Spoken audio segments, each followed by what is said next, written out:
You're listening to the Friends Talking Nerdy Podcast Network. Friends Talking Nerdy.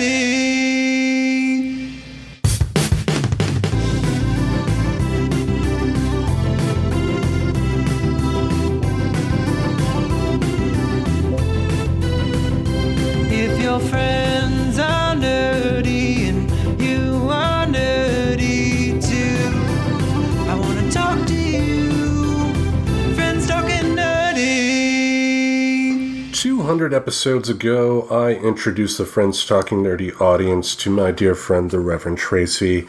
200 episodes later, this very episode, I get to let the Friends Talking Nerdy audience out there know that the Reverend Tracy is now a mother. Dun, da, da. Yes, the baby Revan is indeed born. Everything went successfully, and mother and child are now successfully in their home in New Hampshire. They still have some, the Reverend family still has some moving to do from their old place in Maine, so there's going to be a lot of bounce back and forth there until pretty much the end of the month in April. But so the Reverend's going to be quite busy for a while, let's put it that way. But most important... For years, really. Oh yeah. I mean, babies will definitely keep you busy. I can tell you that from experience. They're still keeping me busy now. But this is one heck of a happy occasion, and I just wanted to throw it out there to the Reverend and her husband. Congratulations. You both are going to be wonderful parents, and I speak for myself, Professor Aubrey, and everybody else in the Friends Talking Nerdy sphere, whether it be audience or people that have been on the show before. Congratulations. We wish you the very best, and I can't wait to have you back on the show at some point, too. Yay, I echo those. Sorry. We should tell you now that we both don't feel well and have a cough. So you may hear us coughing during the show. But I also want to say congratulations to Reverend and the Reverend family, and hope that everything is going really well with the baby at home now. Indeed. Hey, drinking game started. That's two shots right there, folks. So, yeah, I mean, like I mentioned, the Reverend has a very, very busy schedule ahead of here.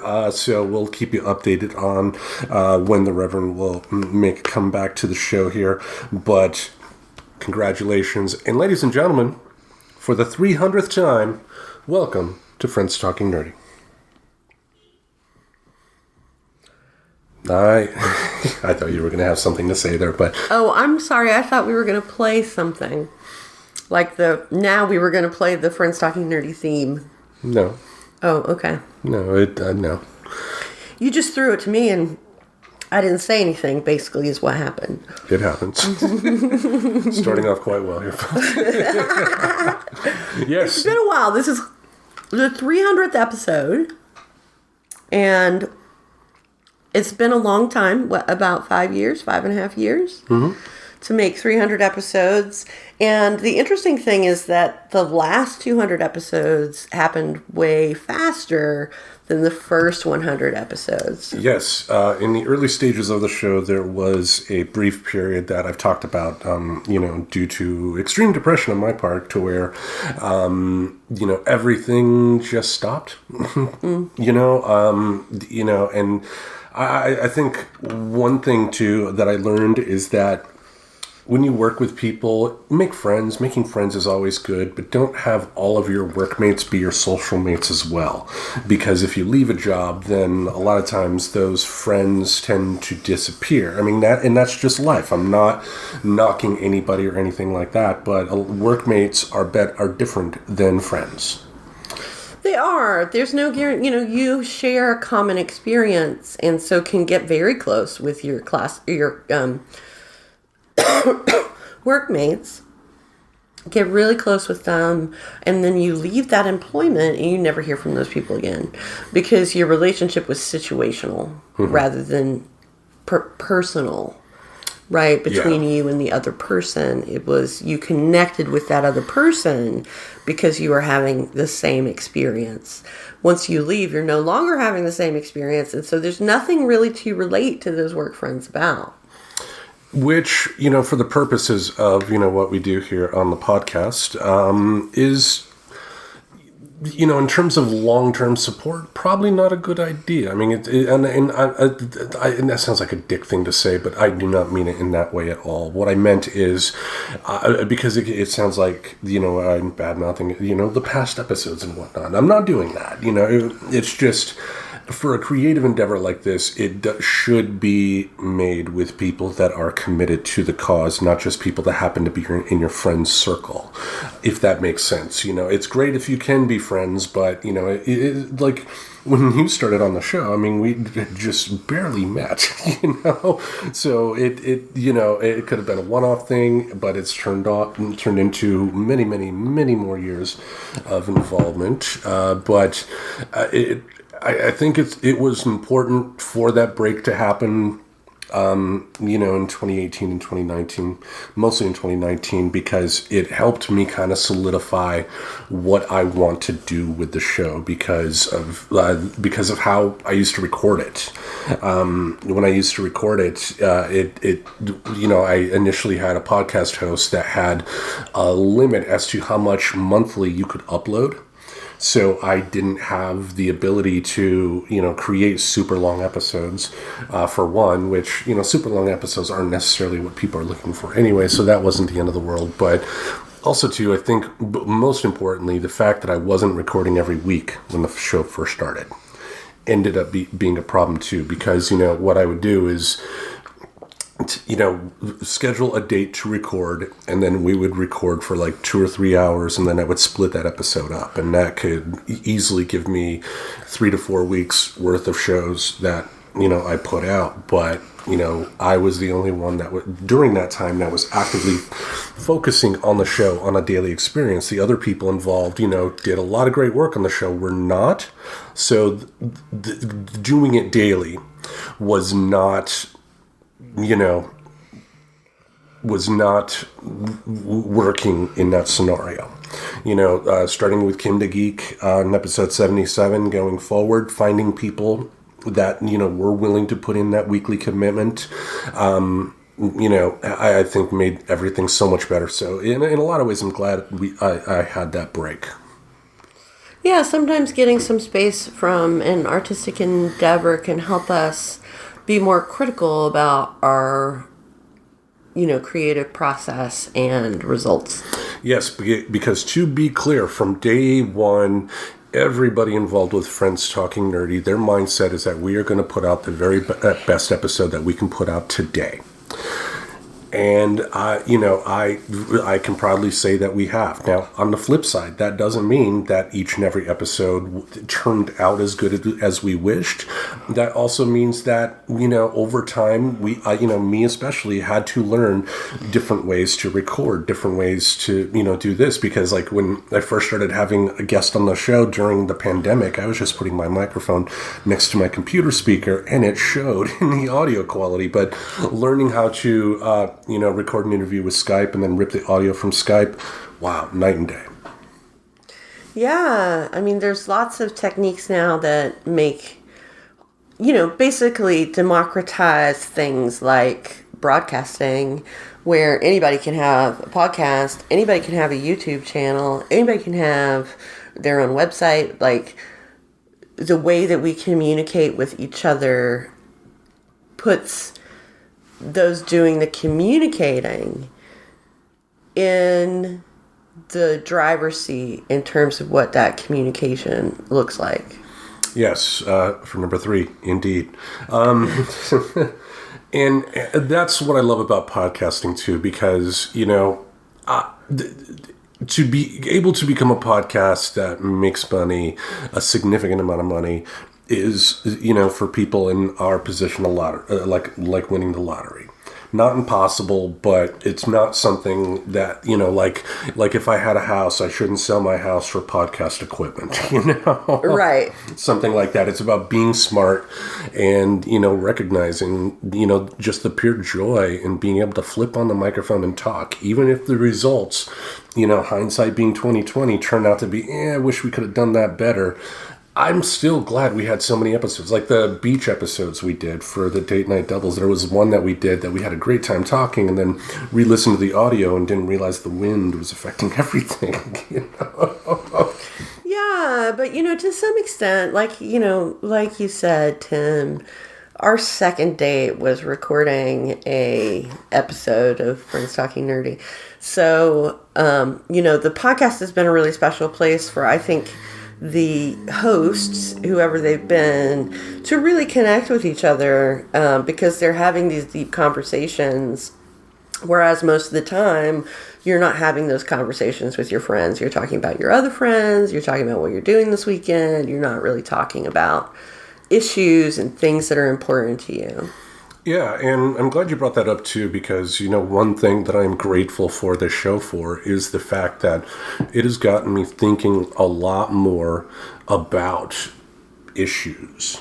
Whether it's mental health issues, whether it's issues in the news, whether, it's something as simple as music and whatnot. I think I've had my horizons expanded because of, everybody that has been on this show in a lot of ways. I mean, like, I've been able to, like, music-wise alone, I've been able to sample music that I would not search out on my own. Some I've continued to listen to, some not, but that's the beauty of being able to listen to new music, new sounds. It's a way to put yourself in someone else's shoes, and doing that, I think, is always going to be an invaluable experience. Yeah, for sure. There's a human aspect to it. There's a human connection aspect to podcasting. That is, you can connect directly with your audience, and you connect directly with your guests or whoever you have on the show, co-hosts, etc., etc. So when you have a podcast, it's really all about communicating. Which we didn't communicate the fact that, hi, I'm Tim the Nerd, and joining me is the greatest legal mind in the Pacific Northwest, Professor Aubrey. Hi, everybody. Yes, communication is definitely key, and this is the most successful creative endeavor I've ever had. And I'm very proud of all of the peaks and valleys through the history of the show. I think most importantly for me, especially during some really dark times, being able to have this podcast to focus on has, helped keep my mental health in check in a lot of ways. Not perfectly, and not that it could, but it being able to have this to build, whatever this becomes, is one hell of an experience. Yeah, and we've always said, and you've always said, Tim, that Friends Talking Nerdy is really about the conversations and the information that's put forward about various issues on the show. And I think what that accomplishes is that it really gives something to the audience and, provides value to anyone who is listening to it, because they're such interesting topics and not things that people are talking about every day. I think that's why we have the fans we have. Shout out, fans! Indeed, and I think, number 4, that's another thing with podcasting. You end up becoming glaringly familiar with your vocal quirks. Everybody has a vocal quirk. And, I have a few of them, but for the people that listen, we don't have a huge audience at all, but we have an audience. We have people that do check us out. One of them, your dad, who, may currently be listening to this in the hospital or maybe back home, but wanted to send a shout out to one of the show's #1 fans out there.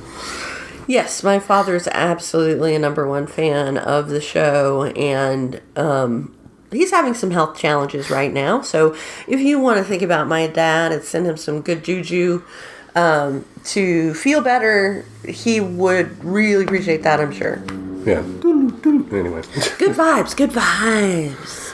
Well, anyway, Throughout the show's history, we've talked about a number of topics, and before we go into our main topic today, as far as news goes, this has been a monumental week of news on two major subjects that we've talked about. And the first thing that I think we should talk about is probably one of the most important stories in American history, and that's the WWE being sold to the Endeavor Company, the parent company of the UFC. I'm sorry, did you just say this is one of the most important things to happen, like, in 10 years or something? I said American history, yes. Oh, American history. Okay, I'm going to just go ahead and step out on a limb and say that that's not the most important thing that's happened in American history, and I will fight you about it if you want to disagree. Well, I'll get Mr. McMahon with his new weird-looking mustache. Like, my God, whoever told him that mustache looked good needs to have their barber license taken away. Like, that was awful. Maybe it was a bet of some sort, like somebody had bet him that he'd never give up control of WWE, and if he did, he'd have to grow a mustache. Because it looked really bad. He not only grew the mustache, but dyed it and his hair black. So, he's trying to impress some...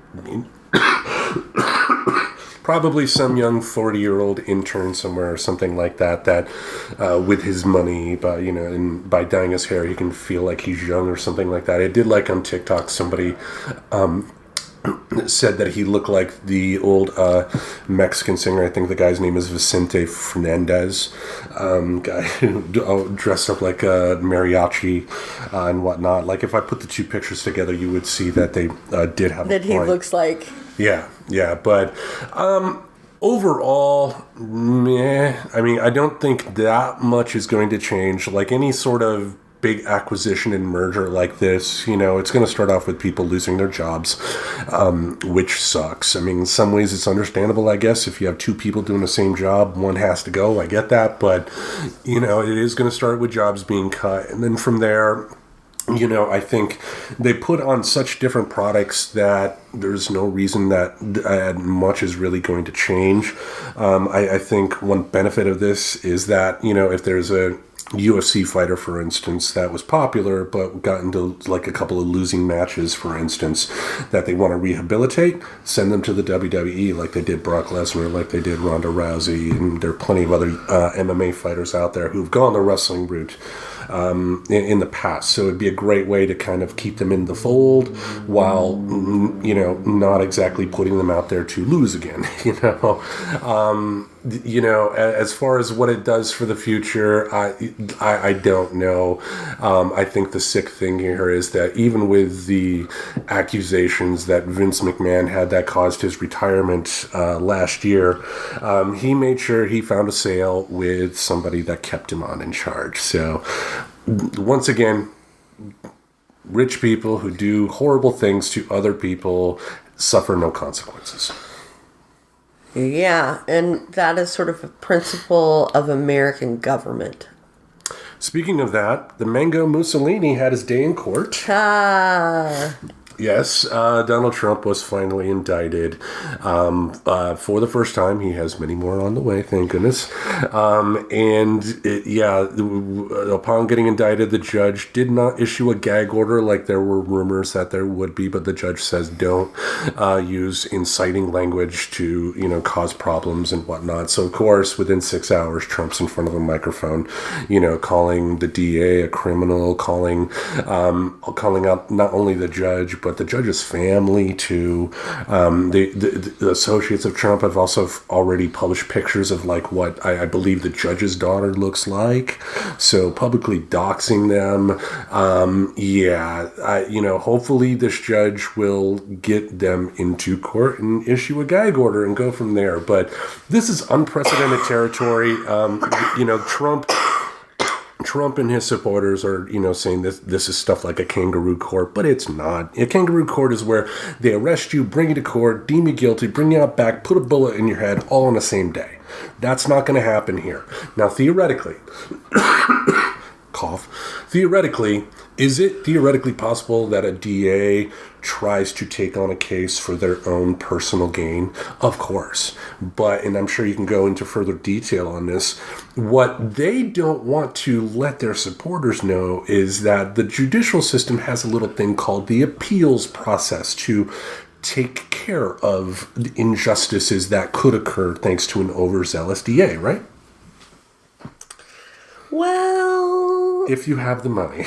yeah, I mean, it's always there's always two questions. First is a legal question, like, what does the law say?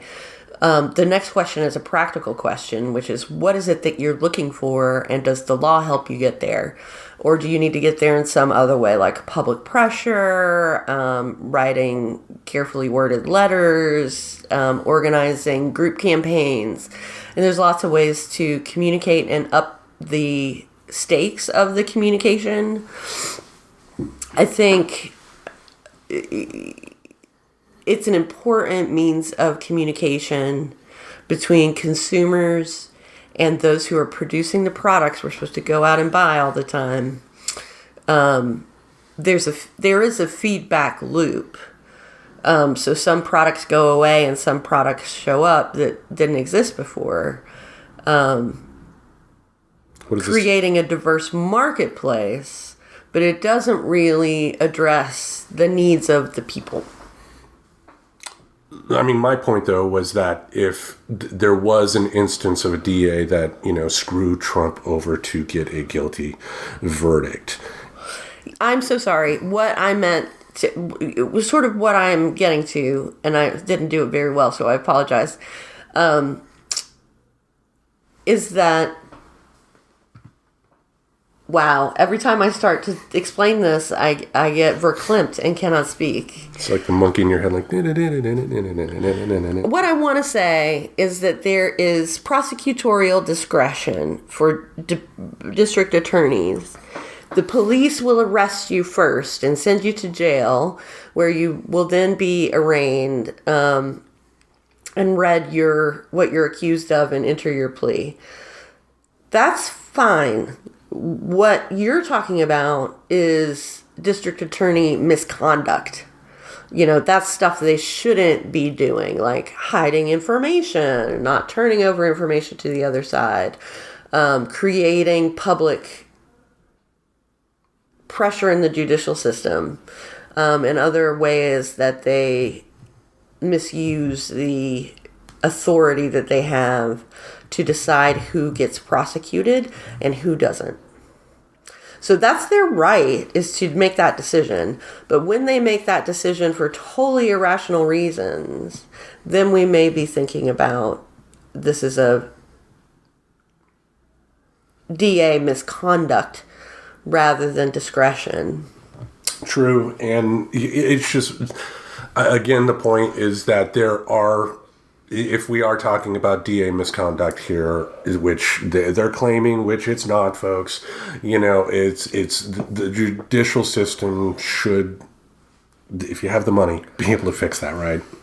Yeah, I mean, if you can afford a lawyer or have one appointed by the court, if it's a criminal matter, then you're going to be in a different position vis-a-vis the court than you would be if you had an attorney. Our system is based on the idea that everyone can hire an attorney to represent their interests, and that you get attorney versus attorney, and it's a fair fight in front of the judge. And when you get one party who doesn't have representation and the other party that does, and typically one very wealthy party and one not wealthy party, it can be either plaintiff, defendant, doesn't really matter. That person already has less resources to bring to bear to do the work that you have to do to defend yourself or to prosecute a case. Yeah. It's incredibly hard to use the courts to attain any sense of justice unless you have enough money to pay for an advocate. Which is sad, and something I'm sure we've covered it before in the past, we'll cover it again.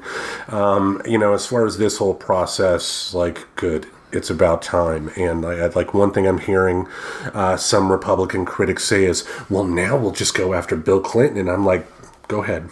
To me, To me, if it can be proven in a court of law that a politician broke the law to further their career at the expense of the United States of America, they deserve to be punished.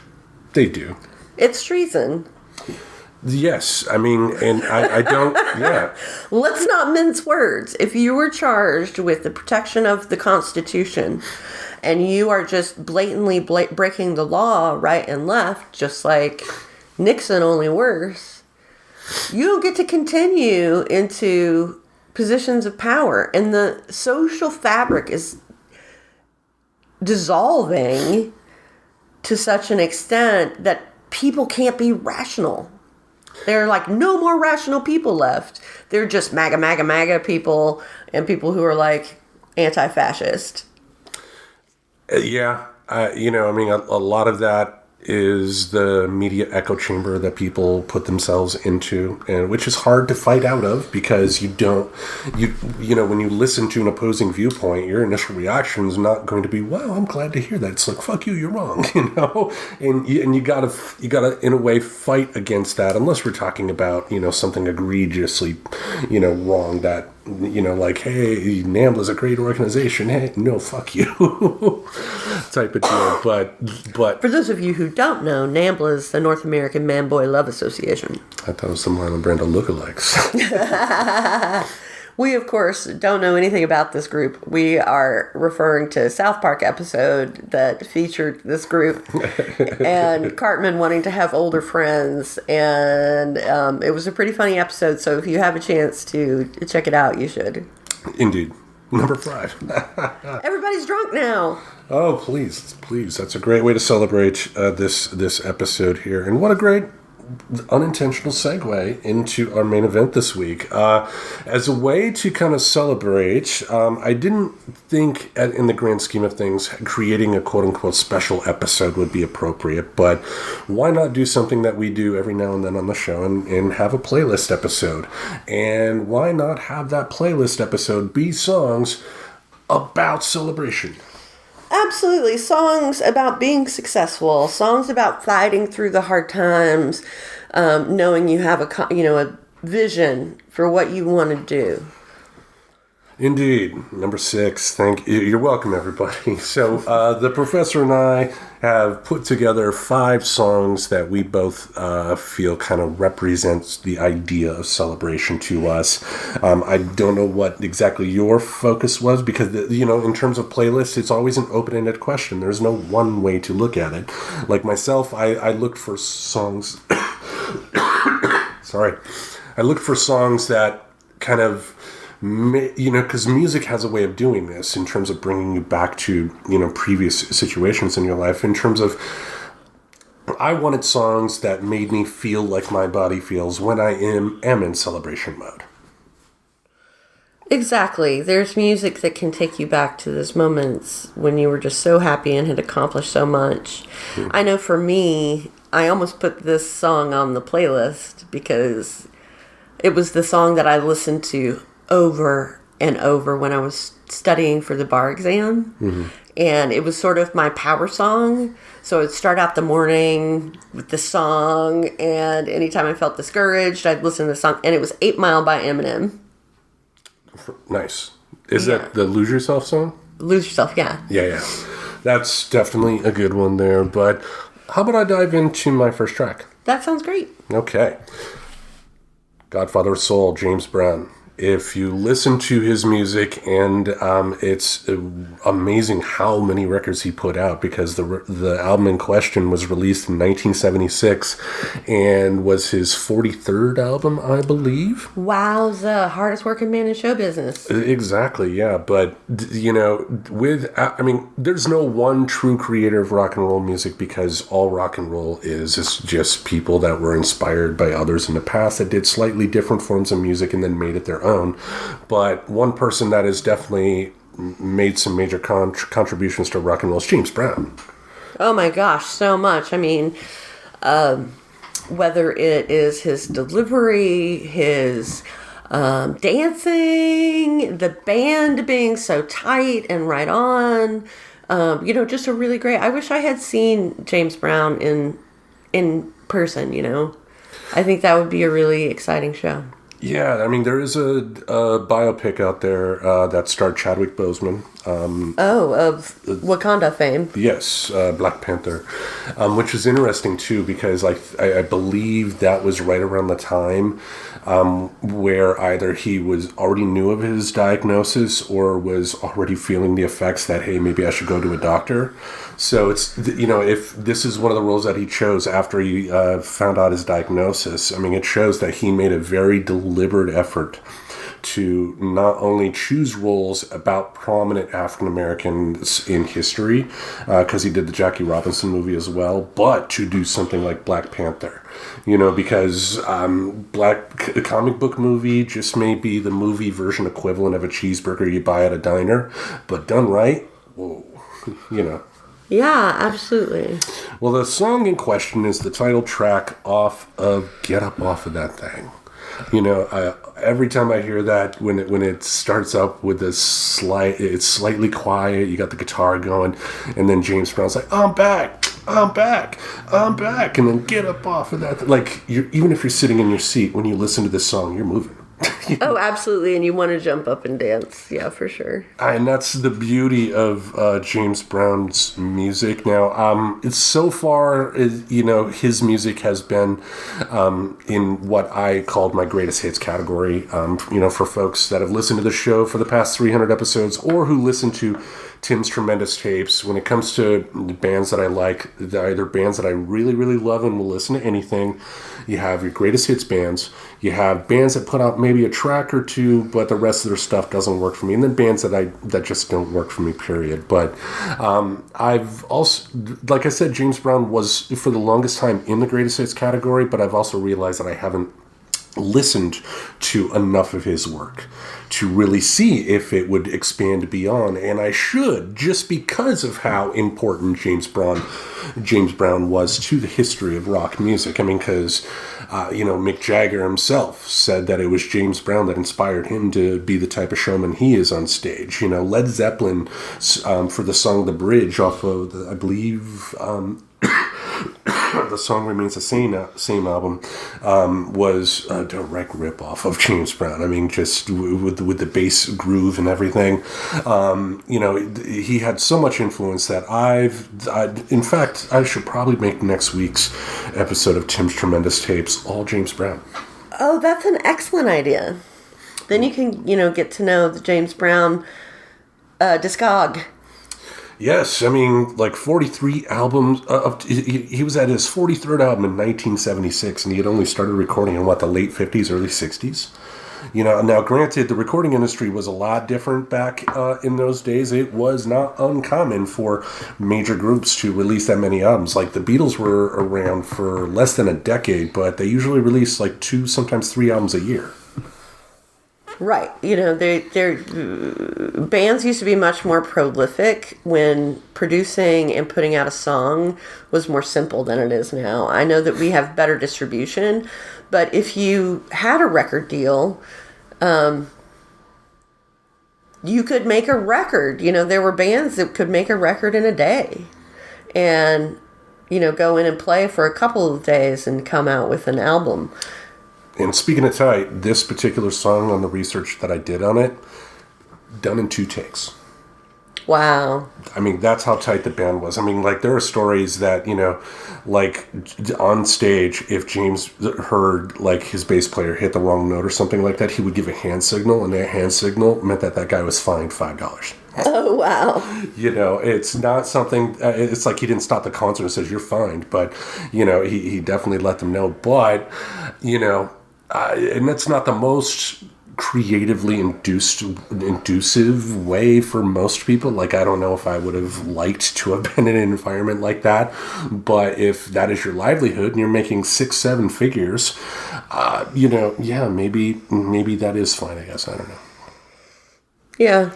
All right. I think it's hard to say. Yeah. What's your first choice? So my first choice is by the Pet Shop Boys, who I went to see in Seattle last year, and they were amazing. They basically had the same costumes as they had in the 80s. They looked exactly the same, and man, dude's voice is still strong and,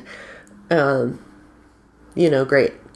So this song is called Winner, and it's by, as I said, the Pet Shop Boys.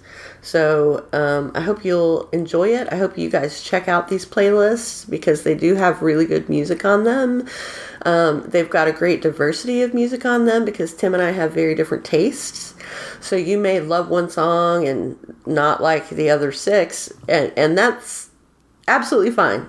We hope that you enjoy them regardless. And I think this song is celebratory in a quiet way.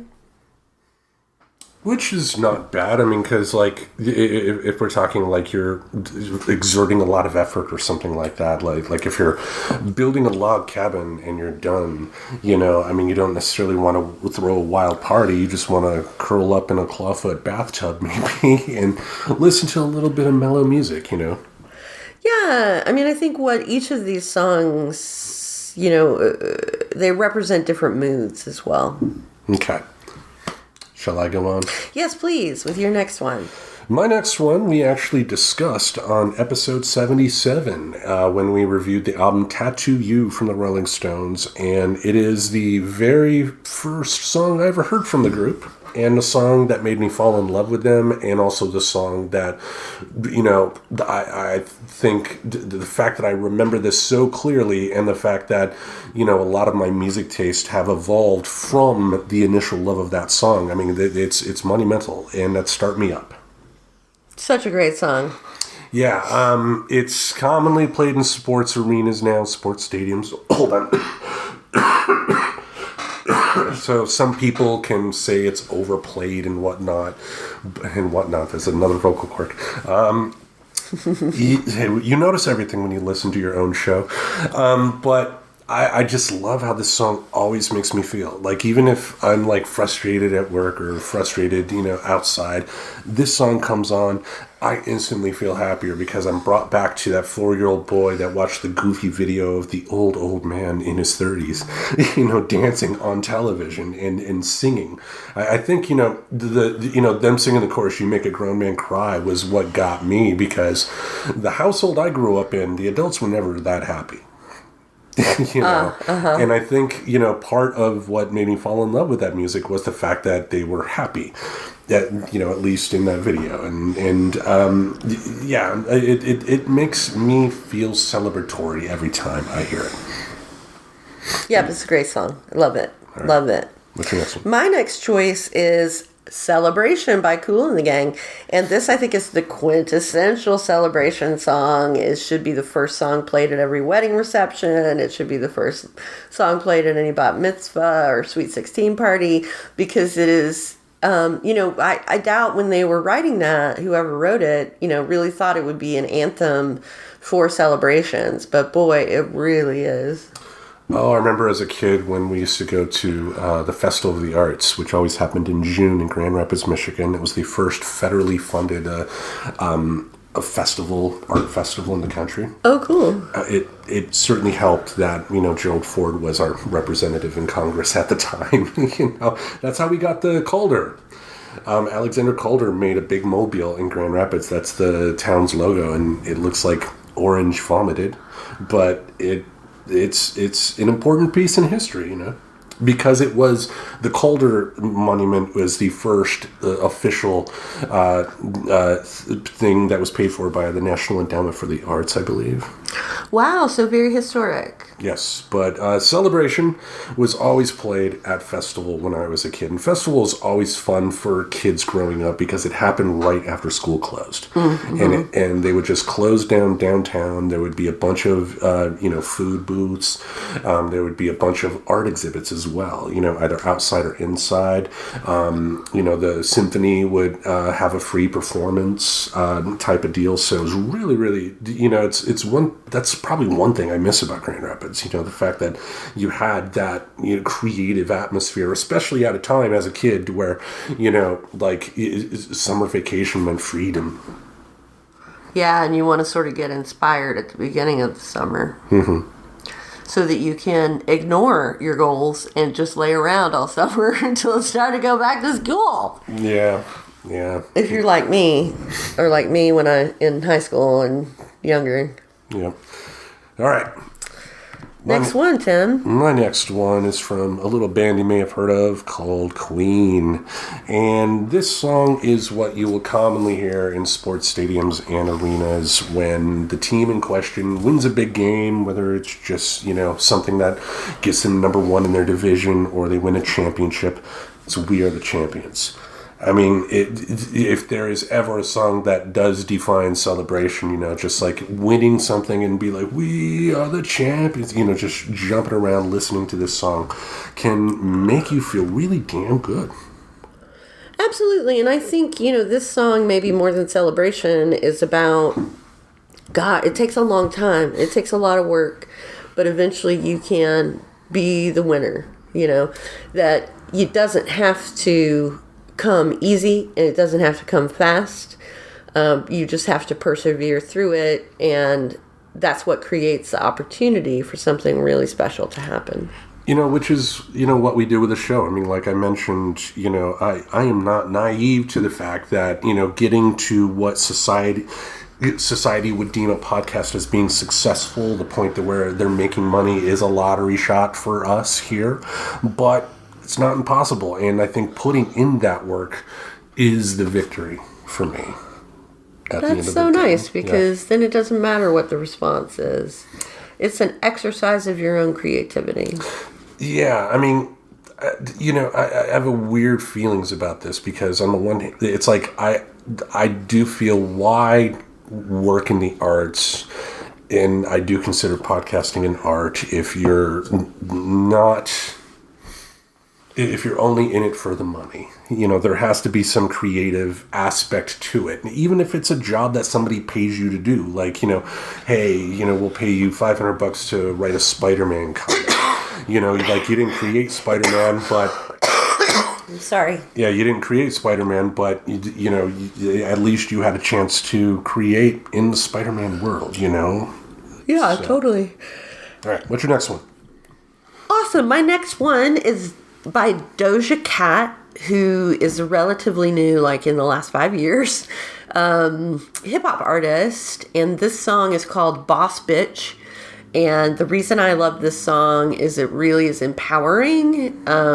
It's sort of saying to the listener, listen, I'm in charge here, and I have ideas, and I'm gonna do them, and you can step back because I'm the boss here. And I love that. I love that confidence, and it's the kind of song you listen to and you feel better about yourself. You're like, oh yeah, I am a boss bitch.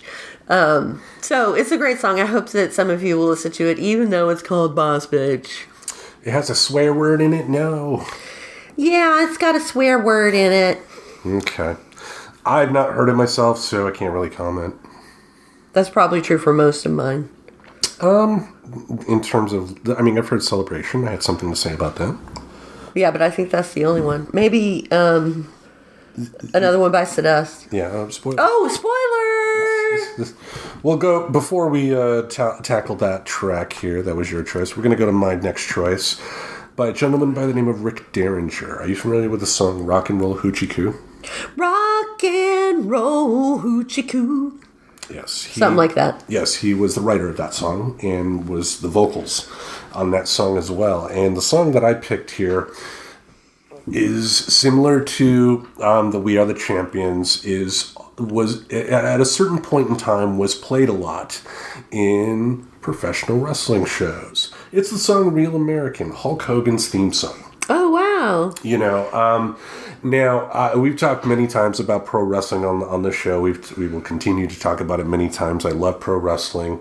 I was a Hulk Hogan fan as a kid. Not really a fan of the person now, but definitely still the memories of the matches that he, did as a kid still mean a lot. I mean, we were able to get the No Chance in Hell episode ended with me with a pie in my face, thanks to Hulk Hogan facing off against Andre the Giant on national television. And your own debilitating, stuck in the past thing about this relationship between Andre and Hulk Hogan long after it matters. Well, I mean, like I said in the follow-up episode when we talked about my punishment for that episode, and I was watching The Princess Bride, at least when it came to the show, I did play that up a bit, like a pro wrestler. Like at the end of the day, I'm not a fantasy fan, and when I ended up watching The Princess Bride, it was fine for what it was, but it didn't work for me. Which can happen. But,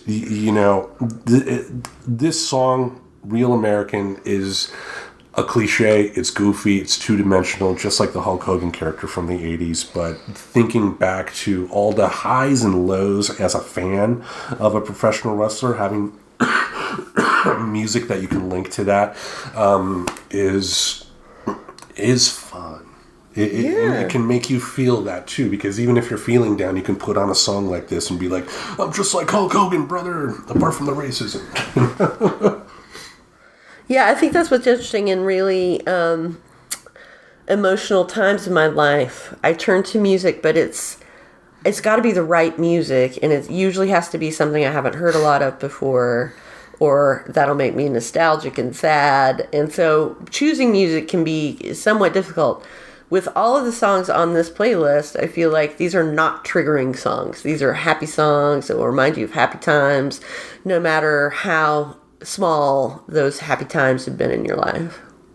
Like the next one, you've already mentioned it. Another one, Bites the Dust. Another entry from Queen. That should say something about that band. That's right. I think what it says about that band is, man, they were great at the anthem. Super great at the anthem and the ballad. Mm-hmm. Along with rock and roll. So they really were a multi-talented band.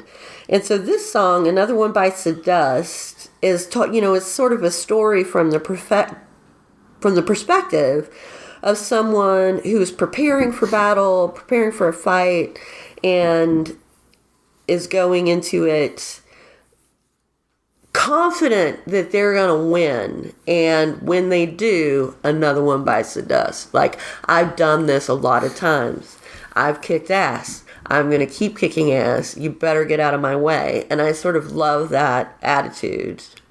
Yeah, and interesting enough, this song actually got major play they played it in a lot of R&B stations when it was first released, and Queen actually, I believe it was Soul Train that they were able to perform that song on Soul Train, and they took that as a major accomplishment on their part. And to that point, yeah, Queen, in a lot of ways, is a schizophrenic band compared to other bands of that era, because if you only have heard Queen based on their greatest hits albums, you're not really hearing Queen. If you hear just one of their actual official albums, they do all kinds of music. It's not all rock songs that are just high tempo or low tempo. They're doing, like old 18th century English, shanties or something like that. And I couldn't think of a specific music genre, but, they're doing a little bit of everything on there. So interesting point there about that song. Yeah.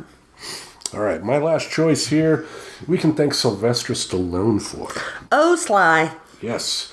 He released a movie in the 80s called Rocky III, and at the beginning of this movie, they had probably one of the best montages I can think of ever shot on film, because it allowed them to essentially have one complete full movie in that 2.5 minute montage.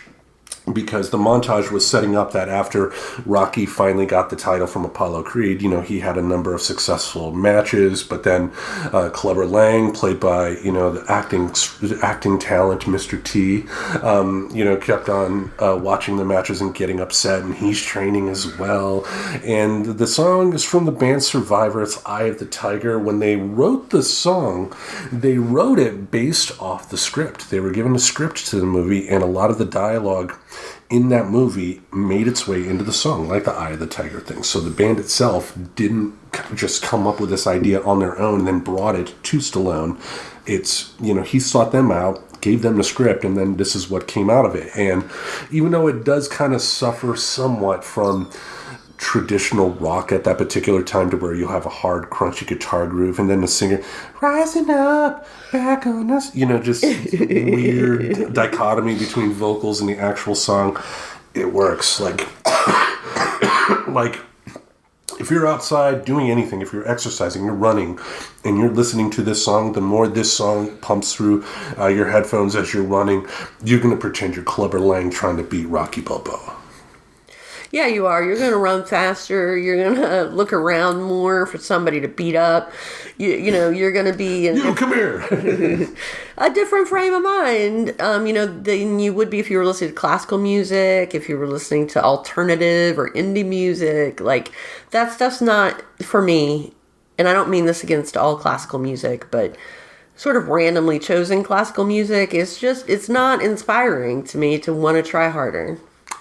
And that's the tough thing with classical music too, because it's not just about liking Beethoven. It's about liking the right musicians that can play Beethoven in a way that pleases your ears. Right.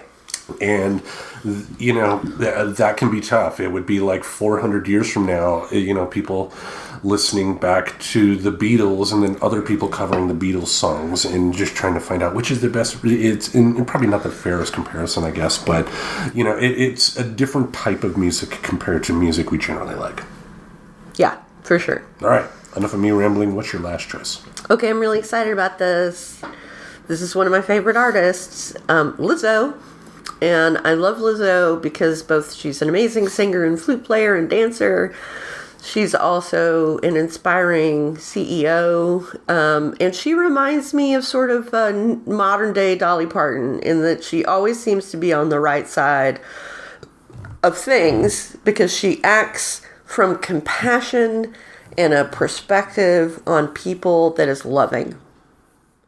And I really believe that about her. And it's just like I really believe it about Dolly Parton. I think these two people are incredibly genuine. And so if they've put one over on me, good job. I think they've put one over on a lot of people. Yeah, I don't think Dolly's doing shooting up black tar heroin into her eyes, you know? Well, not even that. You know, she's not a mercenary. She's not out to just make money. Like, she's got a talent. She's got an artistic flair. Obviously, she's a super mega star and has been for decades. So, obviously, she's got some talent. Mm-hmm. Anyway, reminds me of Lizzo. So, this song is called Special. And it's the title song of her album that she put out 2 years ago or a year ago at the height of, or sort of the end of the pandemic. They were all songs that she wrote during the pandemic. And apparently she wrote like 300 songs for this album. And there are, 12 tracks on the album, 16 tracks on the album. So obviously you're getting some really good stuff. And I think Special is one of the best songs on the album. And what it says is you're special. It doesn't matter what anybody else has done to you or said to you or treated you. You're a special person. And you have to appreciate your own value to yourself and your own recognition that you're special. How's anybody else supposed to know that if you don't? Right. I mean, I think that's the big part of the fight when it comes to getting through depression, because it's easy to listen to your brain telling you you're an asshole. But, in some ways you got to kind of pull yourself back because, we are the only people that are going to see each and every moment of our lives. So it's easy for us to say, I fucked up here, I fucked up here, I fucked up here, while not taking into perspective of, but today's a different day. Right. It's very hard not to live in the past, especially if it's a past that's been troubling, and especially if it was troubling when you were very young. And this kind of song really combats that for me. And I remember when it first came out, I listened to it almost every day in the shower. Because in the shower is where I get ready for the day, right? And this was a great song for it because it just makes you feel so good to think about Lizzo thinks I'm special. I love it. I love the song. Reminds me of like hearing Mr. Rogers sing, because, he sang those songs to me, Right. I'm the only person he's talking to. Mr. Green Jeans as well. Huh. Was that Captain That was on Kangaroo? Captain Kangaroo, yeah. Oh, yeah. Yeah, I mean, Captain Kangaroo was just in the tail end of my time watching kid shows, so I do remember a couple of episodes, but he was off the air pretty quickly before, other people came around for me, but I'm surprised more people don't talk about Captain Kangaroo. I've only honestly seen like some references on Family Guy on occasion, because Peter went up to Mr. Moose one time and got him to say ping pong balls. Yeah, I mean, I'm a little younger than you, and then my sister's a little older than me, and she loved Captain It's Kangaroo. reversed. I'm a little younger than you. And I'm a little younger than my sister. Yes. Did I say I was older than my sister? No, you said your sister was older, but you said I was older than you. Oh, definitely not. He's way less mature than me. We have 300 episodes of evidence to show to the jury. Yeah, what did you ask me? No, I was just correcting the error. Yeah. Here Because we the go. error, yes. Yeah. Stop making errors. Don't tell me I'm old, damn it. Okay, so that was our last song from the playlist. We hope that you will check it out and enjoy it for songs you may not have heard that we think are positive and celebratory. Yeah, it's something we talked about on the show plenty of times too. The importance of programming, for people that deal with depression like you and I, intentionally putting positive stuff into your world is not a bad thing at all. I mean, even if it is putting, just playing some Queen, I mean, And it can be so hard, right, to do anything when you're really depressed. And so music, I think, is the most moving thing you can do with the least effort. I agree. Indeed. Well, That's 7, I think. yes. So if you can still type, let us know how drunk you are at home, folks. But I think we're going to wrap it up this week. We're going to wrap up episode 300. Yeah, Tim, congratulations. I think you're the only person who's been on every episode. Yes. And I mean, that is an interesting thing too about this whole Friends Talking Nerdy experiment, because I have an audio time capsule of myself all the way back to 2017. All the highs, all the lows, all the great moments, all the dumbass moments on record for you, the audience, to enjoy. Yeah, and you're right. It's easier to listen to the later ones because the sound quality is just so much better. But some of the first ones are just anarchist good times, like it's just all over the place. People talking about different things and talking over each other. And it has this energy that I really liked when I first listened to the podcast. Yeah, I think the common thing I hear from people when they critique the show is that the Friends Talking Nerdy sounds like college students in a dorm smoking weed and talking. That's kind of what it is, only we're not in college. Yeah. Yeah, pretty much. That's what we do. Pretty much, yeah. But, being able all this time, all these episodes to present, parts of me to everybody out there, it's been one hell of a ride, and it's not stopping anytime soon. Nope, we'll be celebrating episode 600 before we know it. Yes, unless I get hit by a bus or something. Oh, come on. Don't say stuff like that. Yeah. I mean, I don't want it to happen. Manifest it not happening then and stop thinking about what if it did. Yeah.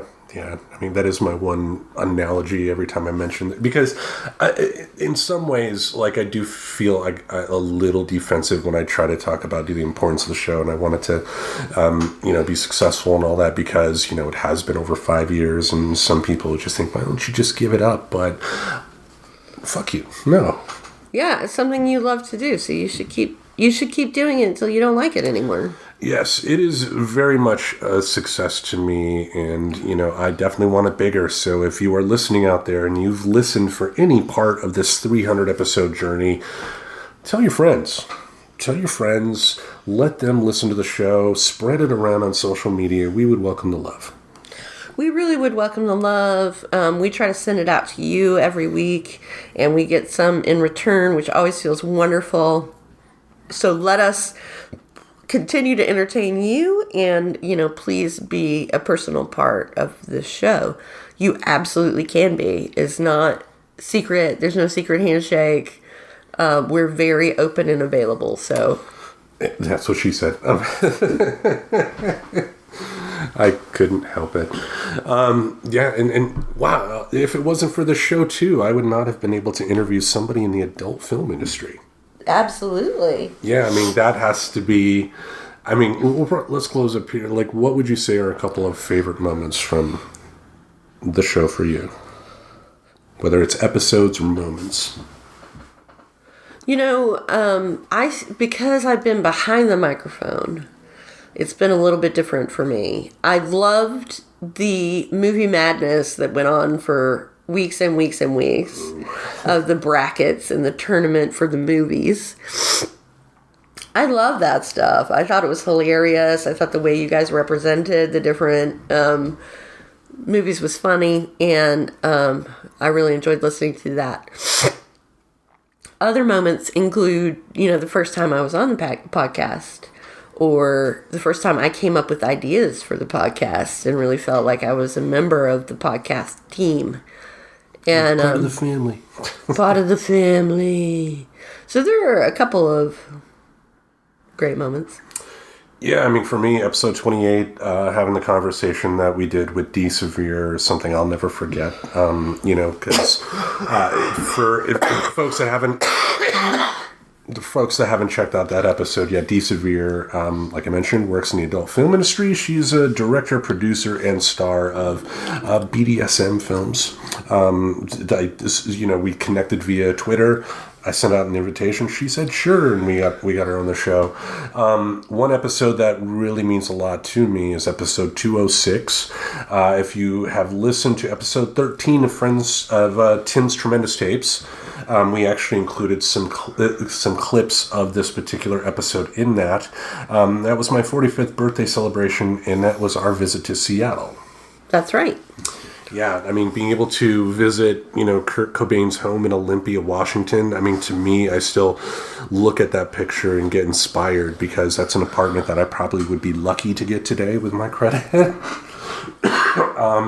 But most importantly, like being able to finally step foot on that park next door to his last home was an emotional experience I don't think I'll ever forget. I agree. It was very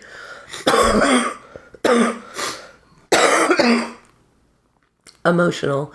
We're so sorry that we just keep coughing. We can't help it. We're not feeling well. Yeah, I just got to make sure not to listen to this episode if I'm taking the bath again when you're out of the house because I'll think you're here. That's hilarious. Yeah.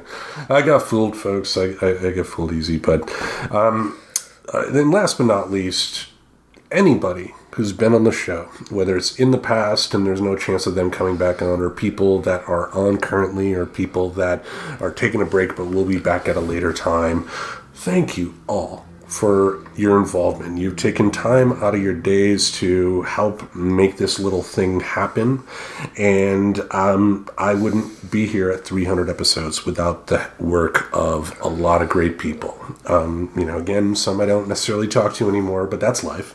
That's why it's friends in plural. But thank you all. Thank you so much, and please keep listening. We love to hear from you, so please let us know what you thought of this episode or anything else. All right. Remember to check out Tim's Tremendous Tapes exclusively on Spotify. This week's episode was dedicated to Nirvana because as we play this, as we record this, April 5th is the 29th anniversary of Kurt Cobain's passing. Which, for folks of the Gen X era like myself, is definitely an anniversary that is a kick in the gut in many ways. But the most important thing there is that his music does live on to continue to inspire, to continue to entertain, and continue to fucking rock. So, Tim's Tremendous Tapes... Excuse me. Remember to check that out today. And each Saturday in this podcast space, we'll have something to entertain your ear holes. Until we meet again, unless we're coughing up a storm much worse than we did today, we bid you adieu. Subscribe to Friends Talking Nerdy on iTunes, the Google Play Music Store, as well as Spotify. Remember to support Friends Talking Nerdy on Patreon. Goodbye, darling.